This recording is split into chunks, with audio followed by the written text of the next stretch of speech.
వాళ్ళ దగ్గర నుంచి కన్సెంట్ తీసుకొని అన్నీ జరుగుతుంటాయి. వాస్తవాలు అనేది ఎప్పటికప్పుడు దగ్గర నుంచి చూస్తేనే తెలుస్తుంది అన్నట్లు. బయట నుంచి ఆరోపణలు మాత్రం ఉంటాయి, వాస్తవాలు వేరు. ఖర్చుతో కూడుకున్నవండి. ఒక వెంటిలేటర్, లేకపోతే ఒక క్రిటికల్ కేర్ మానిటర్లో, లేకపోతే ఇవన్నీ మెయింటైన్ చేయాలన్నా కానీ దానికి తగ్గట్టు వైద్య సిబ్బందిని పెట్టుకోవాలన్నా కానీ ఎక్కువ ఖర్చుతో కూడుకున్నది.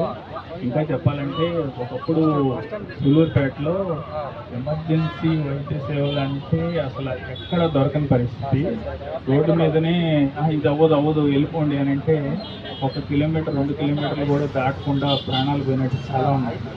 అలాంటి వాటిని అన్నింటినీ వాళ్ళు బయటపడేస్తుంది.